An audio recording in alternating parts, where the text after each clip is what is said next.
What is the most famous road in the world? Okay, you might not agree with me, but I think it's the Champs-Élysées in Paris. It's a wide avenue which is tree-lined. It goes from Luxor Obelisk all the way to Arc de Triomphe. It's got a lot of restaurants, cafes, and lots of crowd. And walking along that is kind of a pleasure. It's really, really nice, and the view when you're walking along it is really beautiful as well because you're looking at Arc de Triomphe all the way. Now, here's the second question. What is the Champs-Élysées of Hungary? You'll find out. Stay tuned.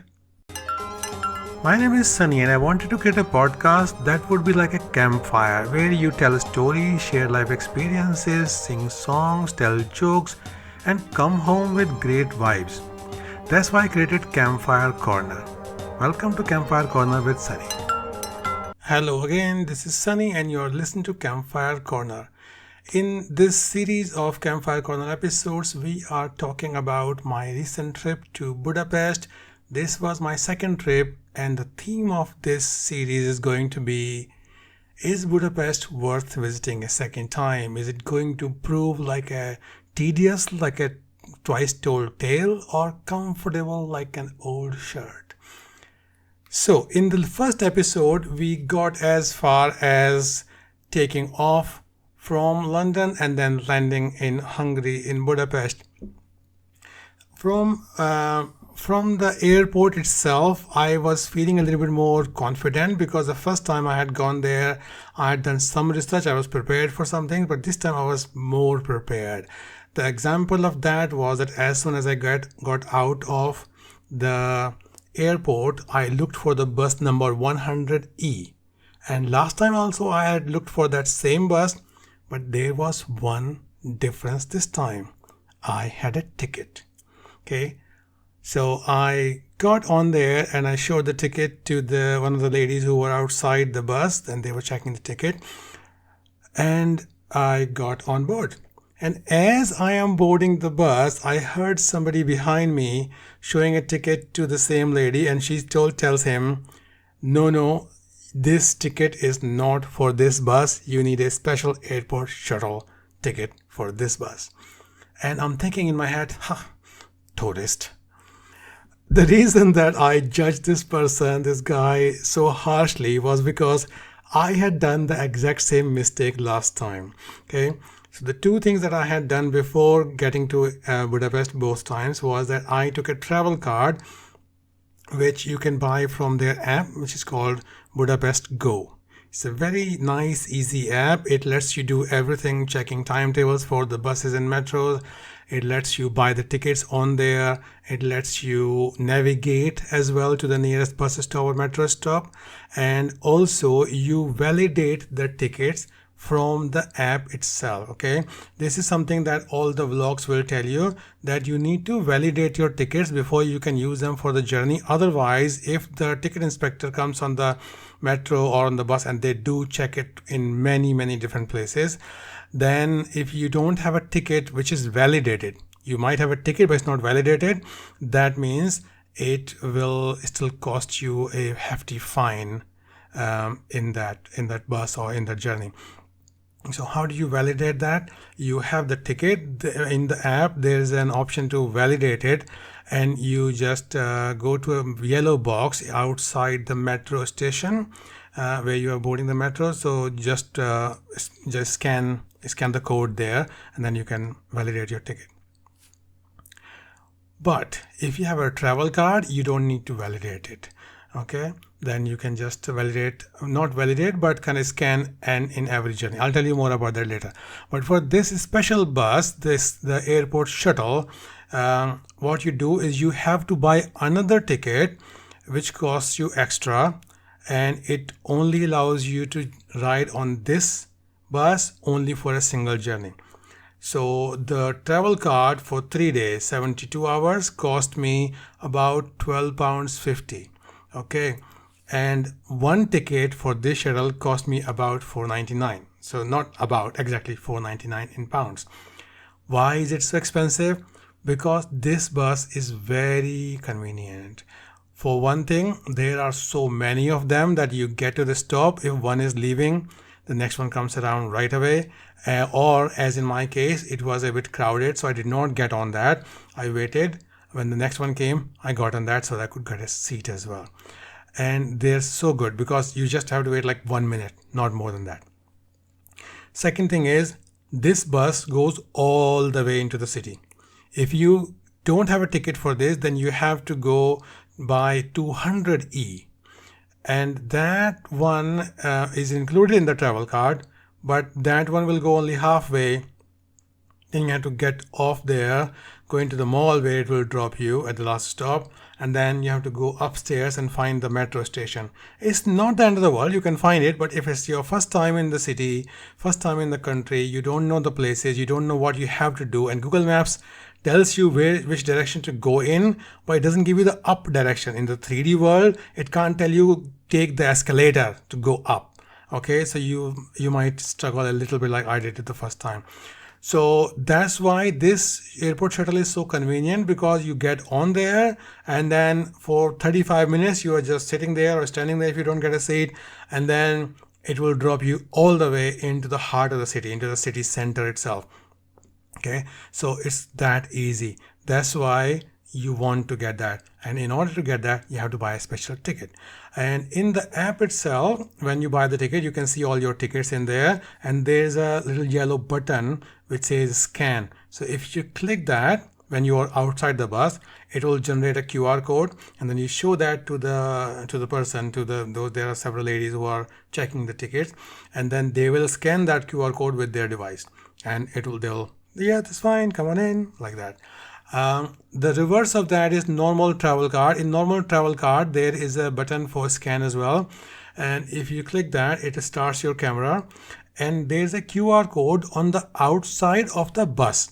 Okay, just by the door and also by the driver, and you scan that with your camera using that app, using the Budapest Go app, and then it will generate an animation. It's like a silly kind of thing, but it's a very unique animation. So you show that to the driver, or if somebody checks your ticket, you show that to them, and then yeah, you're fine.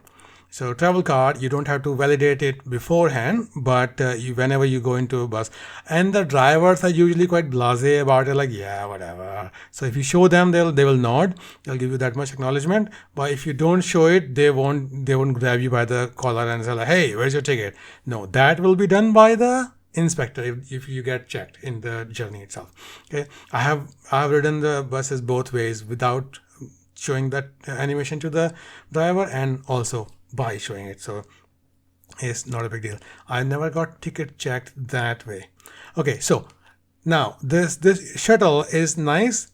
I got a window seat, so I could just like comfortably take some videos from that. The videos you can see in the video section of the podcast, but only problem was that the window was not that clean. Okay, then it dropped me in the city, and from there I thought, okay, let's look for Andrassy Avenue, because like I said, I've been there before, so I know Andrassy Avenue and I know my directions from there. Okay, if I go left from here, it will be this place. If I go right from here, it will be this place.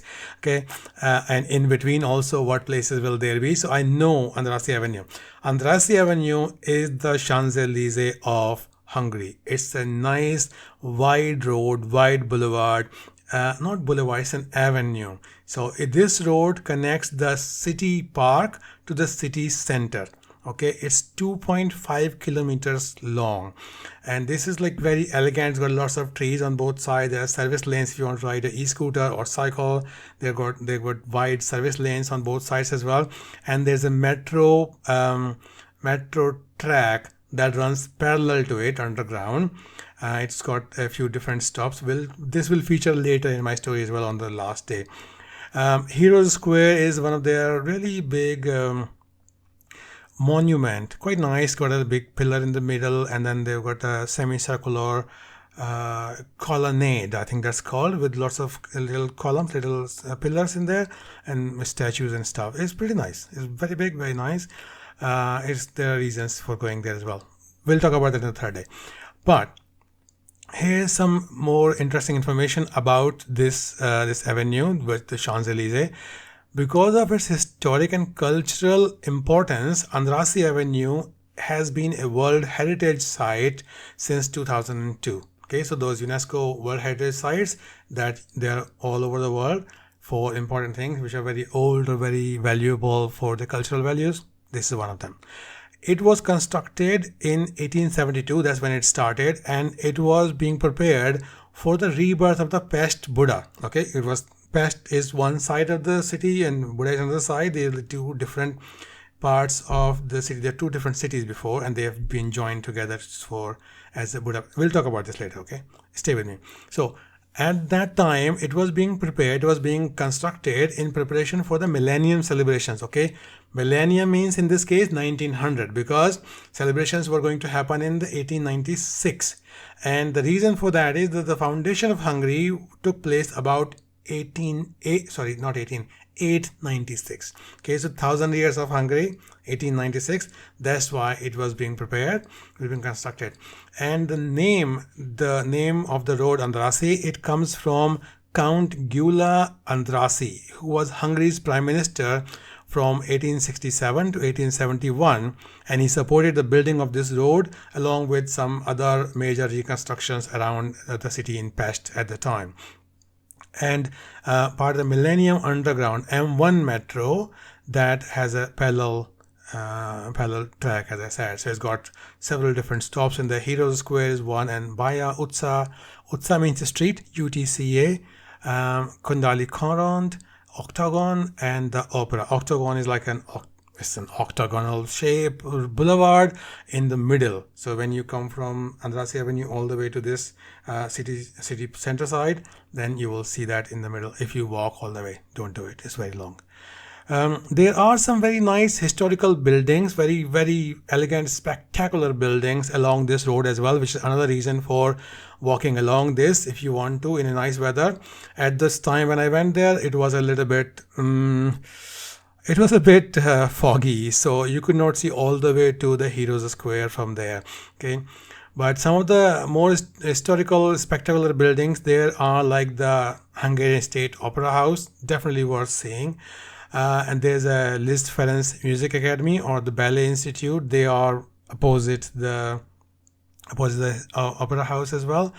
And this comes from the web. There's a cafe tip. There's a cafe near the Opera House, which is very nice, where you can sit on the terrace and watch the world, but it'll probably be more useful in the summer. I went in the winter because my purpose was to go for the Christmas markets. Okay, so from Andrassy Avenue, I thought, why first want to see the Széchenyi chain bridge?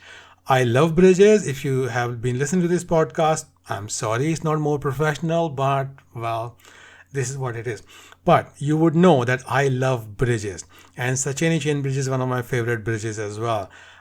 So I went first to that, and I know that if I am on the Andrassy Avenue and then instead of going to Heroes Square, if I take a left and go in the opposite direction, I just keep going straight, and within about 10 minutes walking, you come to the Széchenyi chain bridge. It's very easy to find because you come to the river and it's right there on your right hand side. You can see it, very majestic, and on the left hand side you will see Elizabeth Bridge. Okay, so I went on there and then thought, what can I see? Can I take any pictures? It was a bit foggy, but I took some pictures anyway. I was planning to do more exploring around Széchenyi the next day, but at this time I was like, okay, I'll at least take a look at my favorite bridge. I still took some pictures, which you can see in the video, some footage I should say, because it was some pictures and some videos. From there, I had several things to do. One thing is, because I had that 2.5 hours delay in the plane takeoff. So that 2.5 hours delay, then about 2 hours of journey, and then another hour on the for immigration and everything, then another half an hour in the bus. So in about 6-7 hours of time, I had not eaten anything. I was very hungry. So I thought, what do I do? Where do I go to eat? Again, being second time in the city, being comfortable with that, I knew that if I go to Széchenyi chain bridge, you take a left from there, and then there's the Danube River on your right, and then you're walking on the Danube embankment, okay? And Esplanade, I think that's also called Esplanade.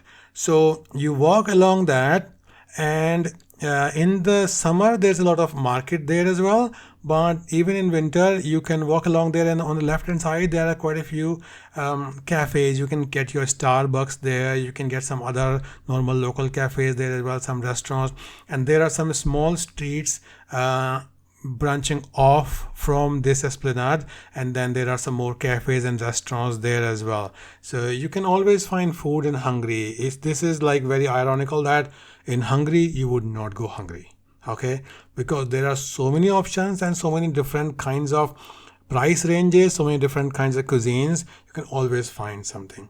So I went in search of that, but I also had to find that souvenir shop because I wanted to buy a couple of t-shirts. This is one of my tips, tricks, learnings, lessons, whatever you want to call it, that now I don't pack many t-shirts or any t-shirts if I'm going to a new city, because I want to buy the t-shirts there and then bring those back, so that this leaves space in my bag to do that. And the worst that has happened to me in this, with this approach, is that in North Macedonia I could not get a t-shirt. It was like a, no, sorry, not North Macedonia. It was in Scotland, Edinburgh. I could not get any nice t-shirt that I wanted to buy. So for 2.25 days, I wore the same t-shirt. Oh, the horrors. But here it was okay. And once again, this is my pro tip to you. The souvenir shops in Hungary have different pricing, and that can vary a lot. For example, you will see a picture on this video track that this is a place called a Market One, and this Market One is a nice brightly lit big shop which has lots of souvenirs. I think they have t-shirts as well, but also lots of magnets and everything. And the last time I had entered there, and they have fridge magnets costing about €6. Okay, sorry, I have to talk in these three different currencies. So the Budapest currency is, Hungarian currency is the Hungarian forints, HUF. They also accept euros, so pretty much everywhere you will see the prices in euros as well. So if you have euros from another country, then fine, you can use them. And because I was going from UK, so my bank account is in the pounds, so I have to talk about pounds as well, because that's how I try to make sense of the prices of things. Okay, so this had magnets which cost one magnet €6. But before that, thankfully, I had been to another shop already, and I knew that you can have a fridge magnets for €1. €1 and €6. Come on. So how you find this shop is that you just keep walking slightly further deeper into this area, away from the river, keeping the market on your right, and then you come into, voila, the Christmas market. Because even in this area, this is called Vashi Utsa, VACI, and they shorten the Utsa to UT. UT means Utsa, and then this is for street. And this is the shopping area, which is quite crowded. All Budapest was crowded this time, pretty much all of it. But it was okay. It was not like a suffocating kind of crowd, but yeah, you had to take things slow, especially in the markets. So there was a little market there as well, and because I had my backpack on my back still, I had not checked into my hotel yet, so I was a little bit nuisance to other people, pushing through, squeezing through between people with my backpack. But I knew this place, this little shop called Star Souvenir, and Star Souvenir is the place to go because they have so much variety and of t-shirts, magnets, keychains, all kind of souvenirs, and their prices are reasonable. So I went in there, made a nuisance of myself a little bit, and tried to find the t-shirts. I could not find them, so I had to ask somebody. And there was, this time because it was crowded, there was a queue even at the till. So I just asked somebody at the till as to, how do I find the t-shirt? So one person did not speak English very much, but the other person who was actually doing the sales, she understood. So she's like, well, what do you want? I said, I'm looking for t-shirts for myself. I pointed to myself just to make it clear that I'm talking about myself. And she said, yeah, upstairs. I said, how do I get upstairs? So there were stairs which were hidden by the long queue. So I just went upstairs and looked for them. I found 2 t-shirts that I quite liked. I still like them. So got the t-shirts, and they were not very expensive. I think about £8-9, something around there, for per t-shirt. So that's not bad. Considering that I have bought t-shirts anywhere from £10 to £20 in different countries, this was quite reasonable. So I bought that, and I bought a couple of pairs of socks as well, because this time I had not taken socks, because I knew that I could get reasonably priced socks from there which have Budapest printed on them. So cool, score. Then again, the problem is somewhere we have to find food. Oh my god, already it's 20 minutes. So yeah, I have to wind up here. I hope you're enjoying these. Let me know how you are liking these video audio kind of combination. I know it's not properly a vlog because I talk so much and I repeat some of the videos, but I'm trying to give you a proper story as a podcast, and then a little bit more value addition so you can enjoy that as audio or video, whichever one you like, whichever you can listen to at the point. And keep in mind that the video version only works on Spotify. If you want the video version and you don't want to listen to it on Spotify, then you have to go to the YouTube, and you can find the same thing on YouTube as well, the same video and audio. On other services like Castbox and Pocket Cast and all that, you will only listen to audio parts of it. Okay, thank you very much for listening. I'll wind up here, and then we'll carry on this journey in Budapest for the 3 days. Oh my god, it's going to be a lot of episodes this way, the speed at which I'm going now. But I hope that's going to be fun for you. It's fun for me. So thank you very much for listening, and Merry Christmas. And I will talk to you next time. Bye bye.